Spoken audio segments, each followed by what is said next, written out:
So, welcome to Workshop Therapy Podcast. I'm your host, Andrew, and joining me today is a special guest who is excellent at standing in her husband's craft market booth and, and trying to sell the stuff, as well as, oh, crud. I was going to make a Weezer comment too, and I don't remember what it was. No, too late now. Anyway, Hadeel Get from Four Rivers Studio. Thanks for having me on. Although I don't appreciate that introduction, but it's fine. No.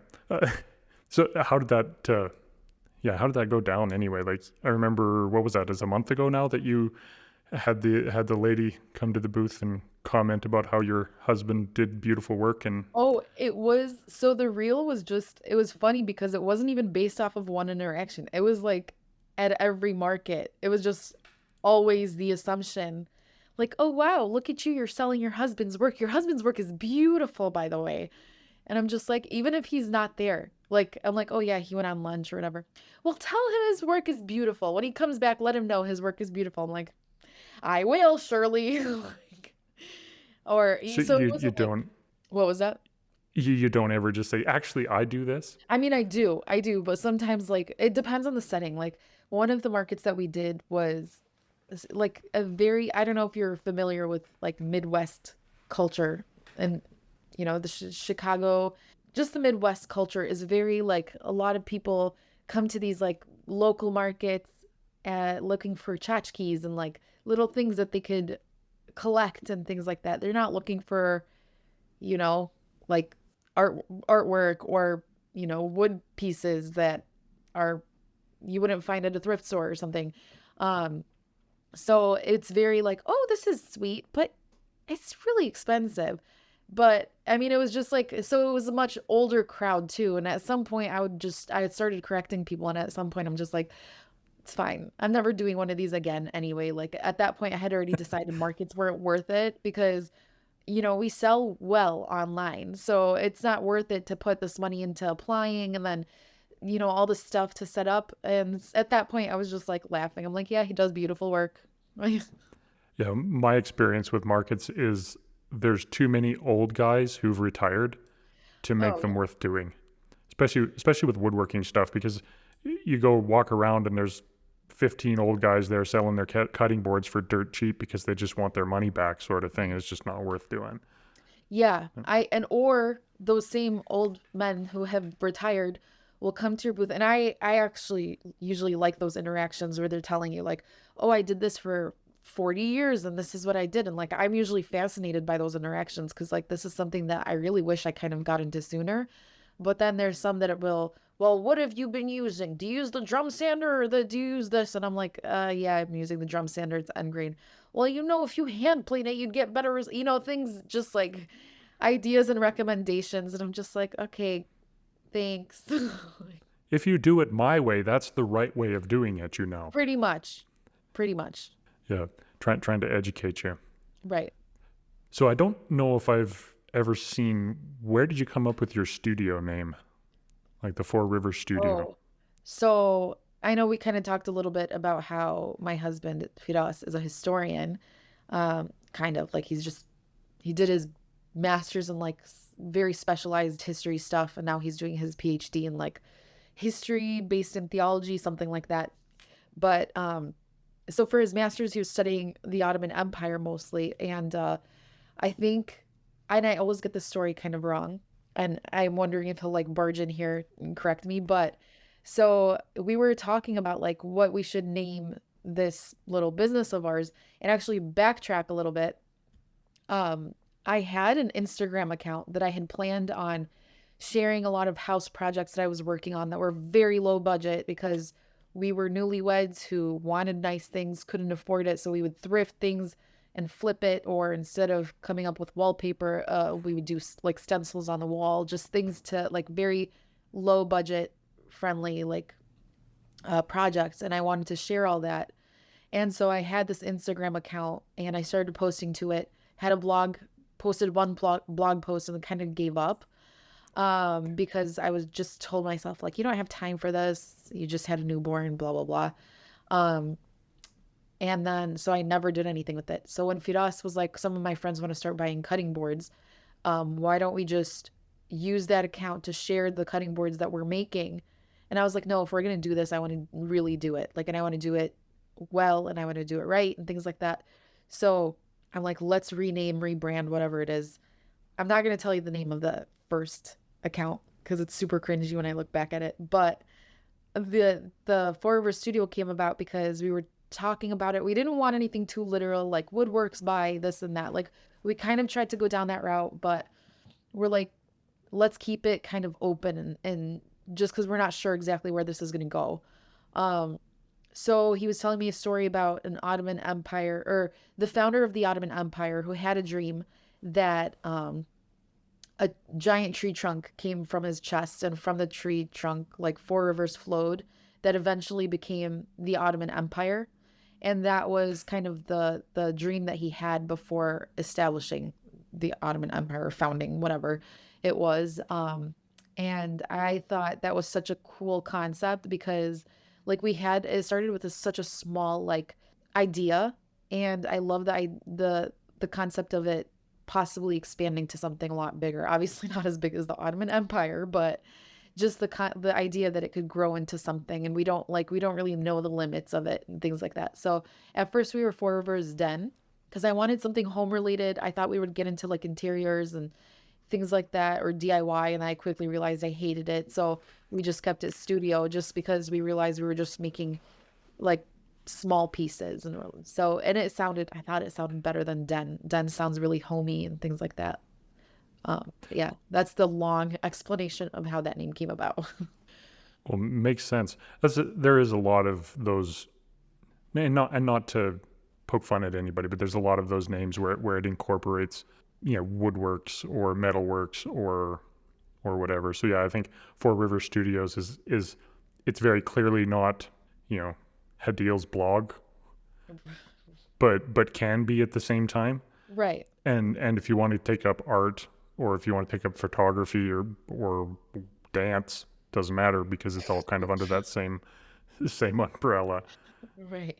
Well, and that was the idea is because we started with cutting boards and it was just selling to friends and family. But I also always had this idea that I wanted to share more. And I always knew I wanted to do a lot more writing too, because I do feel like I want to share a lot about my experiences in different aspects of life or whatever. But that's why I didn't want to limit it to just woodworks or crafts or, you know, yeah. Yeah, it makes sense. Makes sense. So, sounds like you kind of have that creative itch then.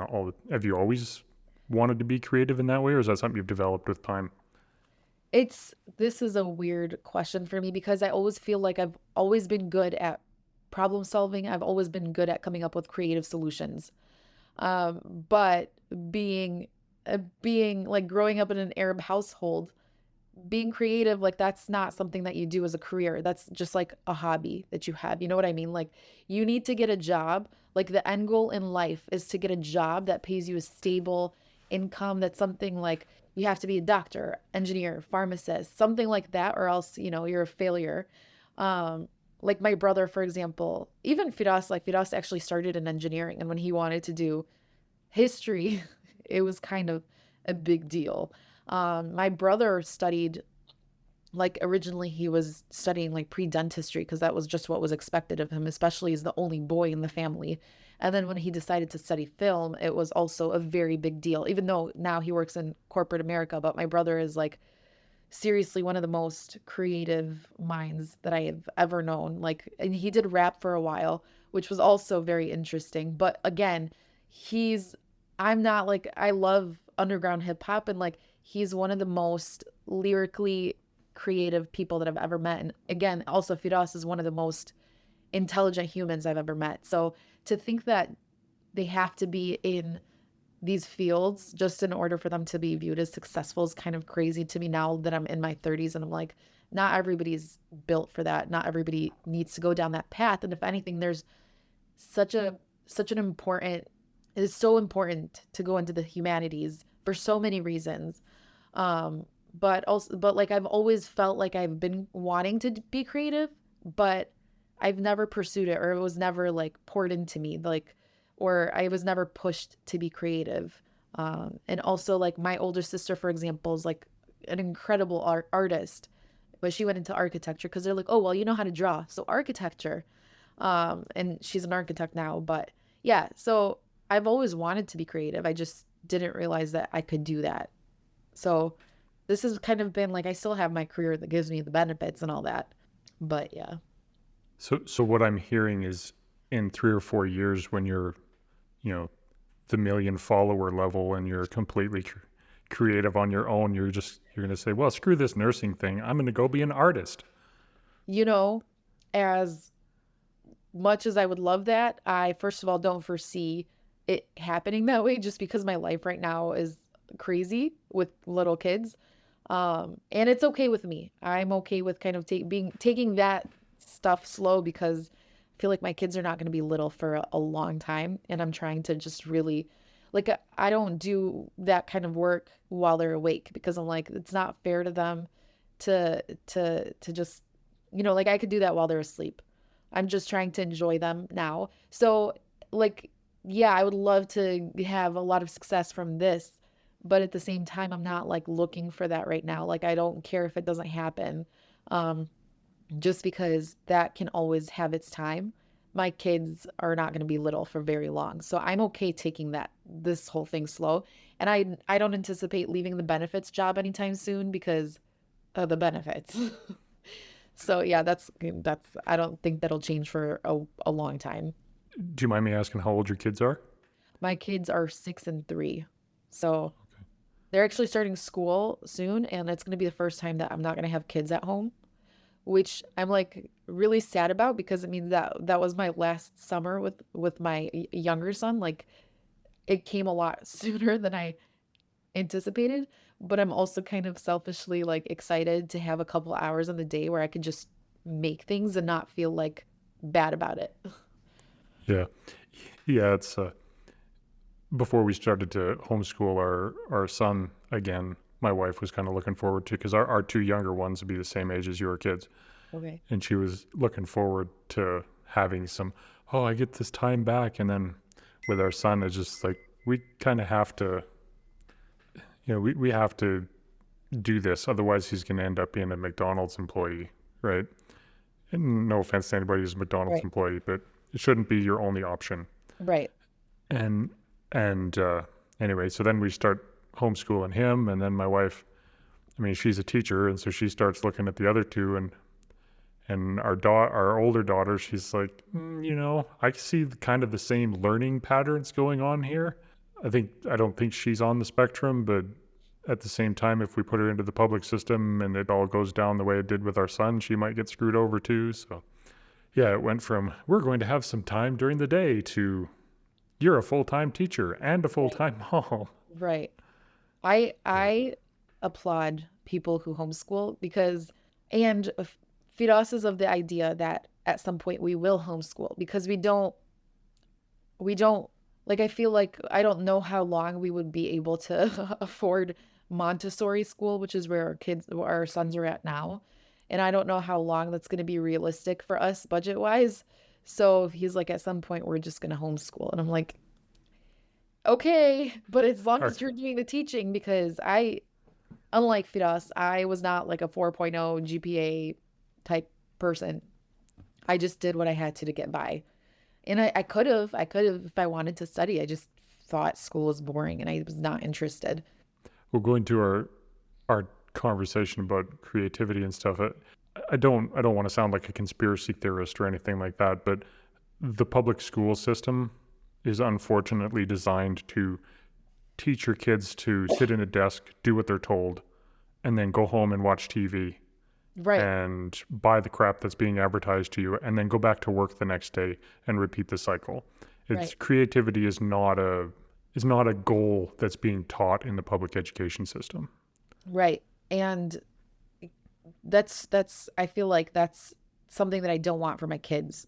Like, and if my kids were to ever be like, "Mom, I don't want to go to college," I would be okay with it because I don't feel like that's really like I don't feel like it's necessary to have a lot like depends on what you're gonna do. If you want to become a doctor, you can't just not go to college and become a doctor. But um or you guys say university to distinguish between the two. We use college for both, like they're interchangeable for us, but um, I just don't think it's necessary for everybody. And I don't think it's, not everybody needs it to succeed.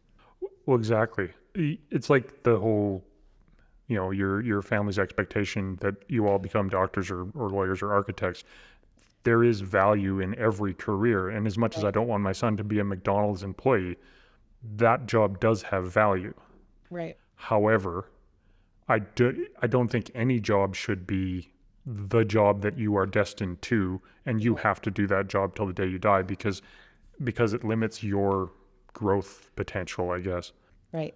I mean, and that's like with nursing, it's a really difficult job, but I don't regret it. Like if I had to go back and do anything over again, I would still become a nurse only because it affords me a lot of flexibility in my schedule. Like we don't have childcare. I work mostly nights. I mean, I work completely night shift and then I work mostly weekends so that we're home all the time. One of us is home all the time. And not that there's anything wrong with daycare, it's just really, really expensive. And also, I was like, it's nice to be able to not have to rely on it. So, I mean, I do appreciate nursing for that aspect. And the fact that, like, to be honest, some people work their 9 to 5 every single day and then they devote nighttime or their entire weekend to their craft. But I don't have to do that. I work 2 nights a week and I usually clump all my nights together and then I'll have about over a week off. Yeah, that's not bad then. So you're not working every night. That No. Mm-mm. gives you a lot more flexibility. It does. It's really nice. So the reason I wanted to have you on is because I was interested in your power carving journey, I guess. Like you're talking about how you realized that you've been making the same thing basically over and over, and you've been focused on the production, make the money type of projects, and you've been letting your creative desire maybe slide. What Yeah. brought you to that realization? Like what made you realize that that was happening and why you wanted to change it? Well, we had a difficult year financially, just because of some events that happened last year that we're just still trying to recover from. But we were so focused on like, okay, this month we have to make this much money, and this month we have to make that much money. So I was falling on the things that I knew sold, just like no matter how many I made, they will always sell and they'll sell quickly. So we could rely on it. It's something it's like income and revenue that we could rely on. But then I was looking back at, so I went to this conference, this Haven conference, which is like more so for DIYers and home decor influencers and interiors influencers and all that, which like I don't feel like I'm in any of those niches. But I went out like with DIY for a Cure, which is a nonprofit, and we were just trying to raise money for a cause. But I was talking to people and I'm like approaching interior designers because my dream is to one day be able to sell pieces to these interior designers what as they're like furnishing their clients' homes or decorating their clients' homes. I would love to, be their go-to person to commission any pieces or whatever it is. So that was, and I was going up to them and I want to show them like what I've done. And I realized like I have these ideas of where I want to be, but I haven't done the work to get there. And I kind of like I have nothing to show for it yet. I know that it's not because I know it's not for a lack of the ability to do so. It's just I've been focusing on generating this income and revenue that we could rely on. And then I was scrolling back at some point and I saw my post, everybody does their like New Year recap or New Year resolution post or whatever it is. And I was looking at the pieces that I made that really brought me a lot of joy. And I remember feeling that when I was writing that post, I was so hopeful for all the things that I was going to create this year that were kind of that on a larger scale or that on like, yeah, that on a larger scale. And I realized that I had done none of that this year because I've been focused on making like salt cellars. Um, because I know they sell. And like I realized with the salt cellars, it's not that I hate making them, but the part that I really enjoyed most was carving the patterns at the top, like just coming up with different design ideas and things like that. Like that was the part of it that I enjoyed.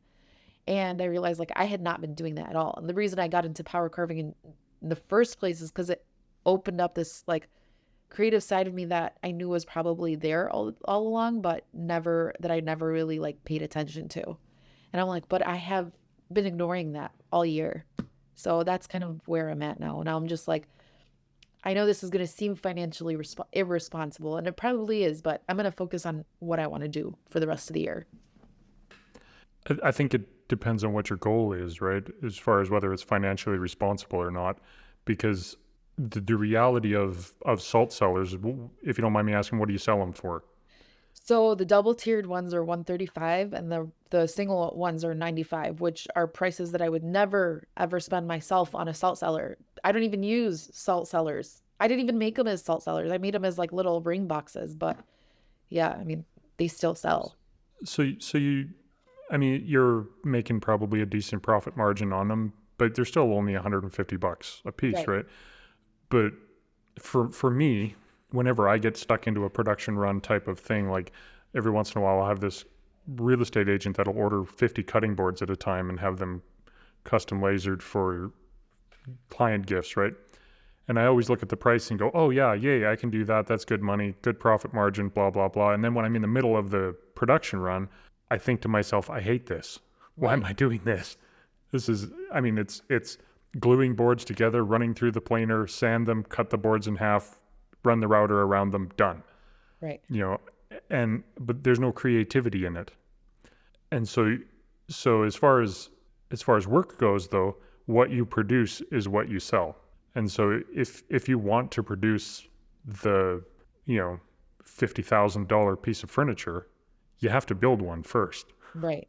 And for my money and my time, I would rather work towards a situation where I'm I may be making three pieces a year, but they're worth a lot more, and there's Right. a lot more creativity going into them.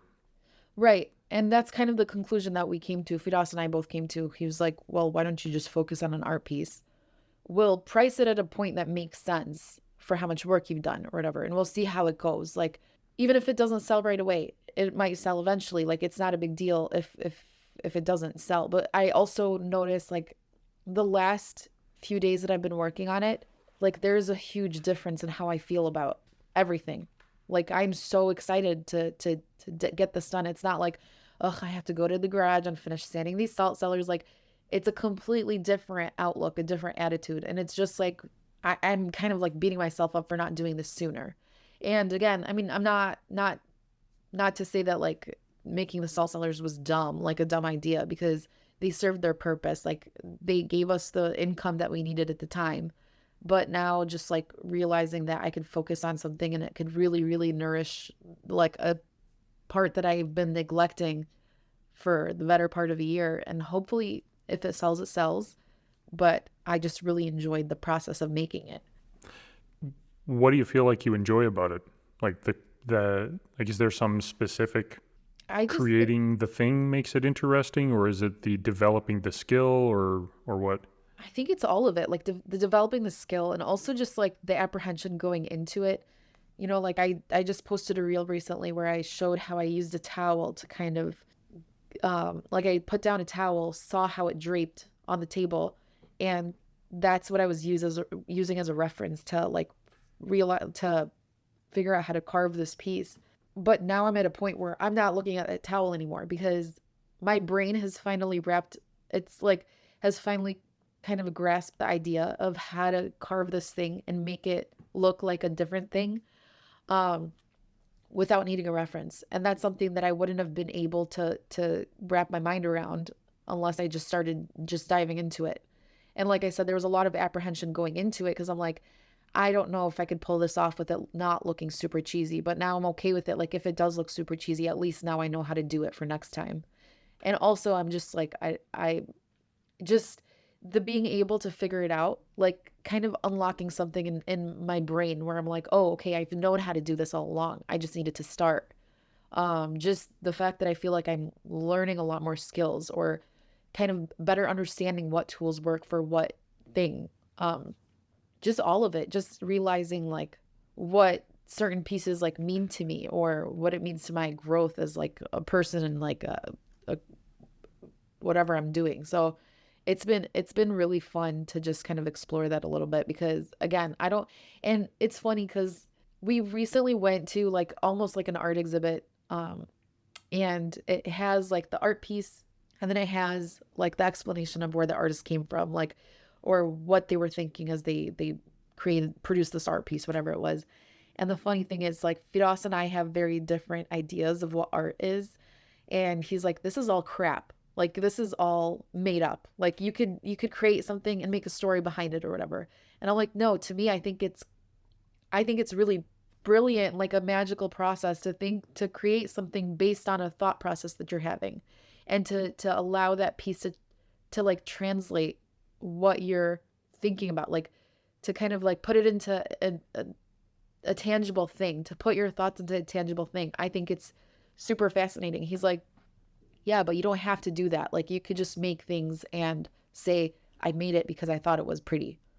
I'm like, yeah, I do think some of that too, because like that's kind of where I'm at, where it's not like I have this like super deep story about how a piece came about or whatever. It's more so like I thought of this thing and I wanted to challenge myself. Like, how do I go from this being a thought to like actually executing it? Yeah. I think that's what distinguishes I don't want to say craftsmen from artists. Uh, it's a while back in January or February, I posted a reel where I talked about there's 1,000 fiddlers for every composer. I think I remember that. Yeah, and I think that's what distinguishes people who want to be an artist, whatever your chosen medium is, whether it's wood or painting or stone or whatever, versus people who want to just produce something. Like there's a lot of people who are phenomenally talented painters, but not a ton of them are artists, if you get what I mean, right? Like Yeah. they can reproduce things, or there's lots of, like, you watch YouTube and how many plan sales are available, like, I made this thing, here's the plan, and they make their living off of selling plans. Right. And most of that stuff is you can come up with on your own, but you need to have the idea. And back when I was doing my hand cut joinery practice stuff, that was my goal, is just to broaden my skill set so I could look at a piece and go, I could build it this way and design it myself Right. versus buying somebody's plans all the time. And that's always been my goal, is just to have my own thing versus somebody else's idea. Right. And I do think that, I mean, I think the reason why I kind of was like laughing a little bit at Firas is because I just think that like he doesn't realize that the way he comes up with design is kind of this is a very similar process. Like he recently made an end table that has like it's a prairie style end table, but then it has like an Islamic geometric pattern on the rails. I think that's what they're called. Um, and the reason he made it, like the reason he loves prairie style, for example, is because he hates mid-century modern, because mid-century modern was just like in the design world was kind of just a revolt against, really ornamental style furniture and things like that. So it's kind of a response to prairie style. And Firas is like, no, we like what's wrong with ornamentation and like very extravagant detail. Like that's all really pretty stuff. Like why do we have to just go from that to a lack of design? Like it's silly. Like that response is silly or whatever. So for him, I'm just like, okay, but you realize that your experiences are shaping how you're designing pieces. That's exactly the same as these artists. They're just kind of coming up with a more wordy story about how their piece came about. I'm like, but you have the same process and you don't even realize it. So, Yeah, I really like that table he made. Actually, it looks good. yeah.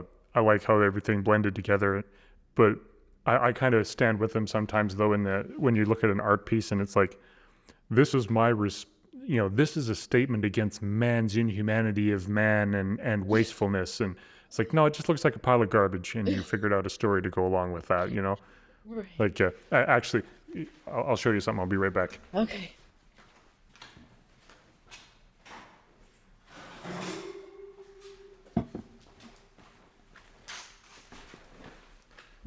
There's my art piece. What is What is it?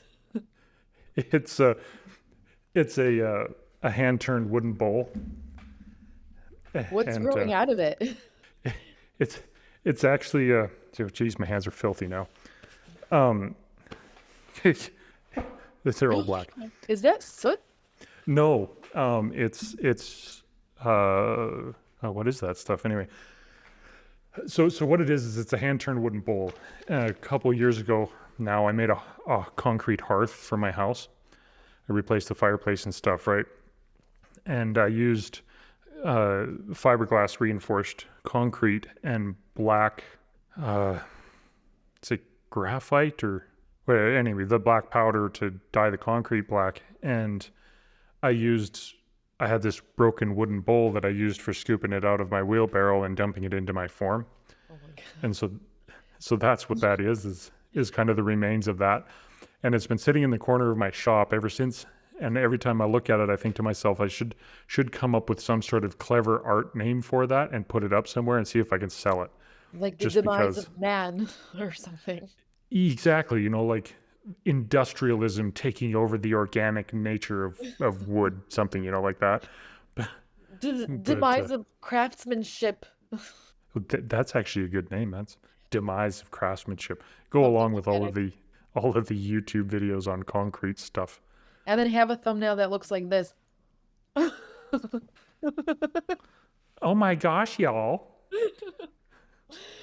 Yep. Anyway, No, I I mean, guess this, I think like I understand where Fidas is coming from, especially because like sometimes I see people's like works of art where it's just literally like super abstract, where it's just like a plain blank canvas with just like a line going through it. And they're like, this is $50,000 and it speaks to mankind's lack of minimalism and blah blah blah. And I'm just like, my kid could have done that. My not the older one, the 3-year-old could have done that. And it's just like that to me is just like I understand like you're selling the concept. The art is the concept, but it's just like the execution is just really not impressive.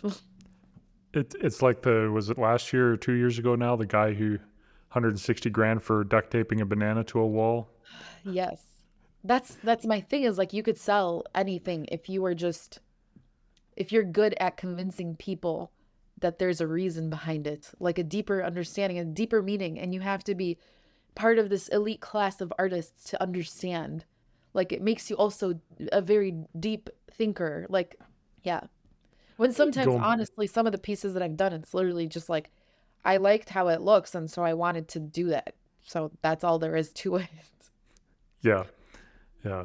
Going back to our conversation about homeschooling kids and stuff, yeah, and belonging to the elite class. I have a brother who teaches university in Massachusetts, and he said as a part of his uh, program he was helping run at the University of Massachusetts, they went to these private schools and assessed their curriculum and their learning styles and stuff. And he said it was completely different. The one school they went to, they had like one of the princes of Saudi Arabia or something. Their kids were there, and like super rich, lots and lots of money type of places, right? And he said that these schools are nothing at all like a public school.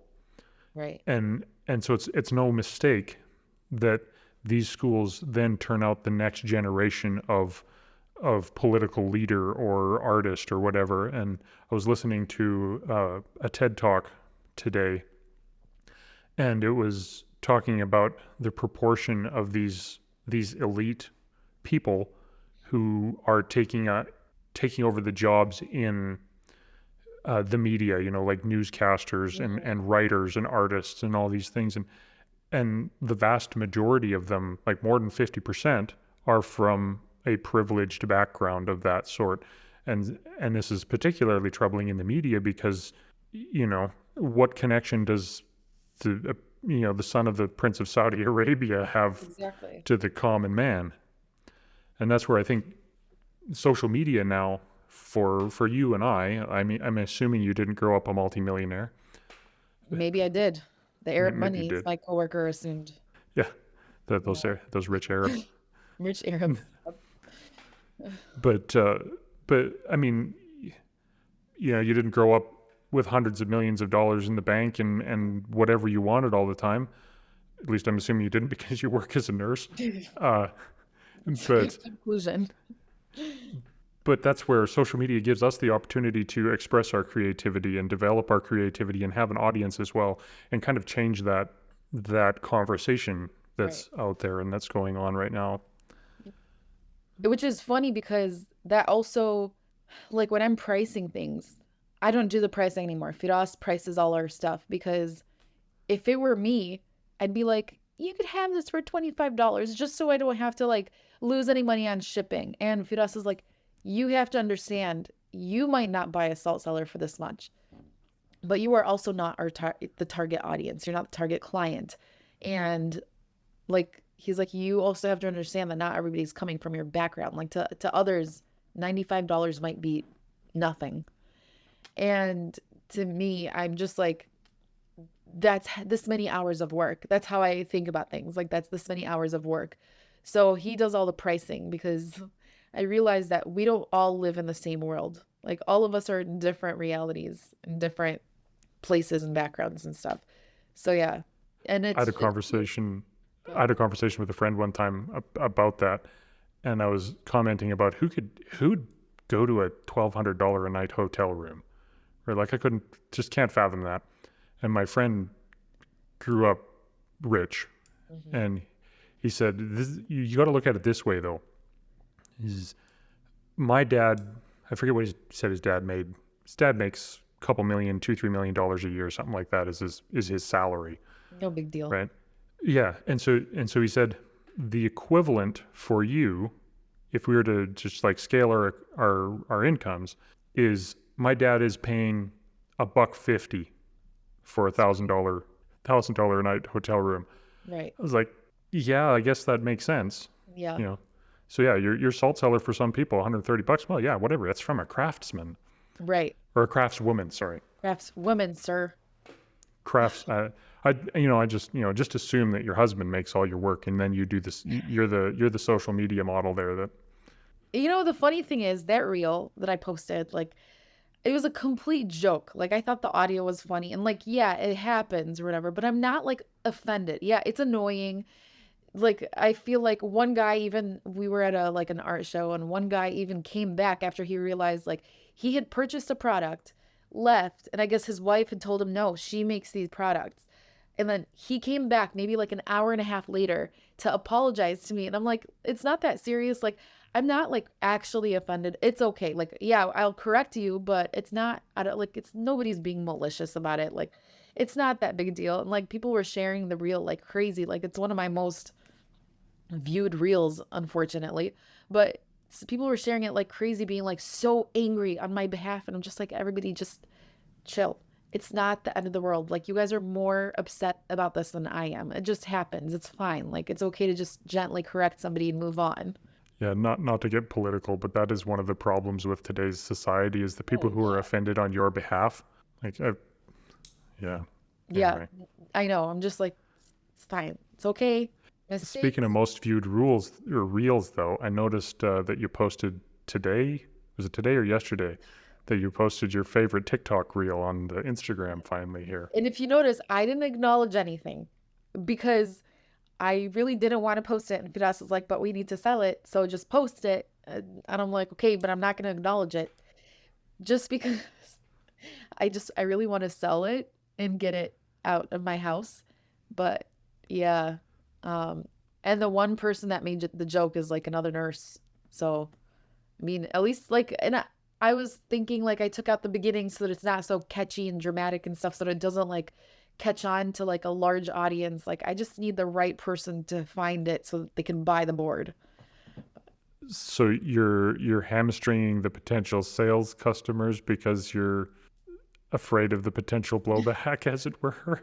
No, I just want to sell it. Like at the end of the day, as long as it sells, I don't care what people see in the board, But to me, I'm just like, I'm not going to be the one to advertise it because that's not really when I put the board together, it's not what I initially saw until after like 8,000 people mentioned it to me. So, Well, when you talked about it on Working Hands there, I went and found it and I showed it to my wife, and my wife was like, "Oh, that's a really nice cutting board." And then I flipped up the comment section for her, and she's like, "What the heck?"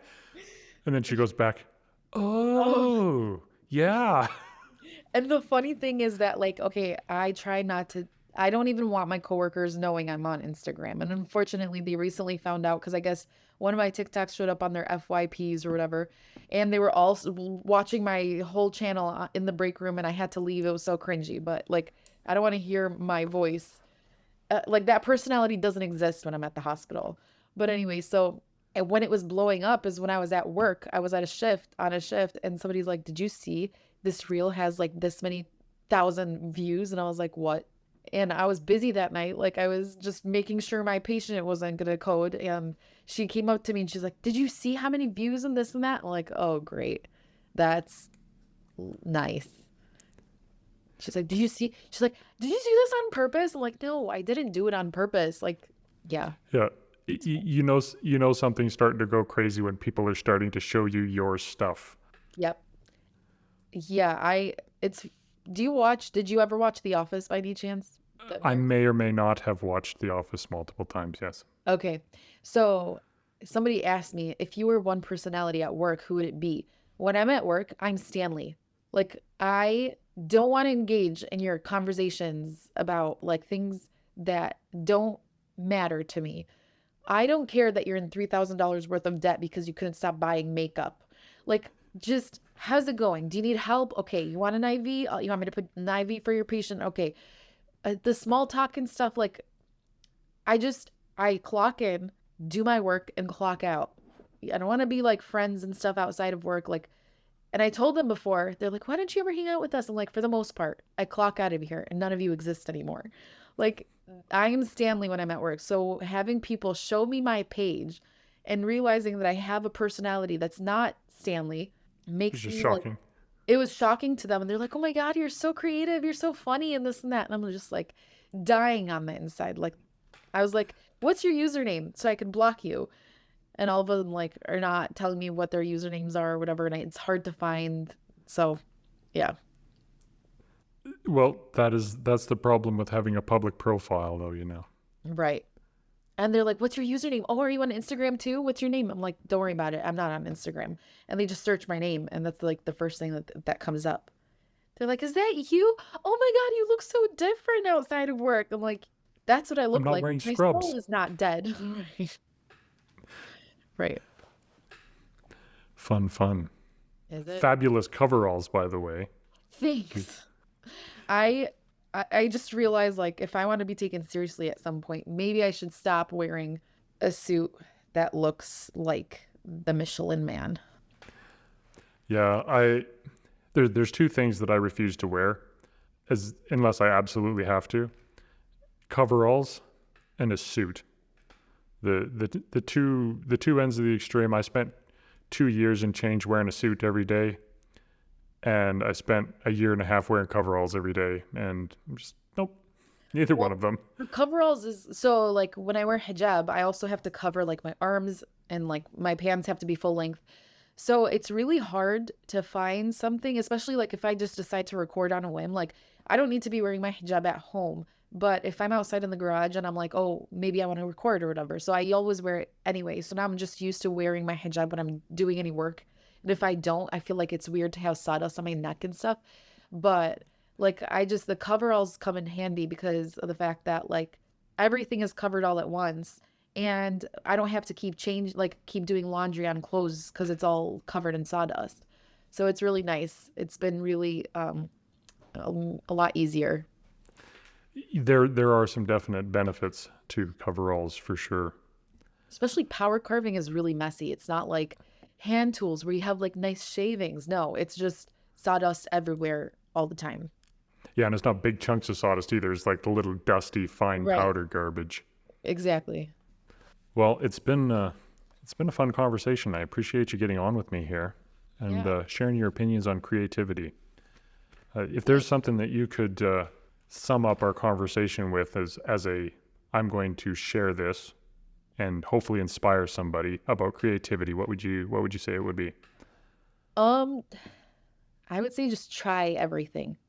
Try if you've not found something that kind of gives you a lot of like a spark of creativity or that makes you really feel happy, like feel a lot of joy while you're doing it, just try everything. And even if you find something, it doesn't mean that that's the only thing. Like I love carving, but I also have been finding that I find a lot of joy in like using the hand tools and stuff. Like I love exploring kind of what I can do with that, like all the hand cut joinery and stuff. I found a lot of joy in that too. So it's not like I'm pigeonholing myself, if that's the right word, into just power carving. Like you could find joy in a lot of things. You don't have to master one thing and just like stick to it. But yeah. Yeah, I think that's where creativity becomes production. Right. But yeah, great thoughts. Thank you for joining us. Thank you for joining the conversation and taking the time out of your time. And where can everybody find you on the social medias and check out your interesting cutting boards? Maybe don't look at the cutting boards, but I'm on Instagram at Four Rivers Studio. Four is it's like FOUR spelled out. And same as TikTok and YouTube, although I am not very active on YouTube, which I'm hoping to change in the next few months or year, whatever. Thanks for joining. Thanks for having me on. Hey, I just want to say thank you to all the patrons of the Workshop Therapy podcast. You guys make this show possible. If you're finding the show helpful and want to support it, there are a few tiers, including a simple $1 a month option to just say thanks. For $5 a month, you get access to the patrons-only video and podcast that has the pre-show and post-show, in addition to the regular podcast all in one feed. We all know the good stuff happens after the official mics are off, right? The $25 level gets you access to a monthly group coaching session where we can discuss all the things related to mental and physical health, any questions that you have and you feel comfortable with sharing. If you can't support financially, I totally understand, but I'd love it if you left a 5-star review or told a friend about the podcast. Back to the show.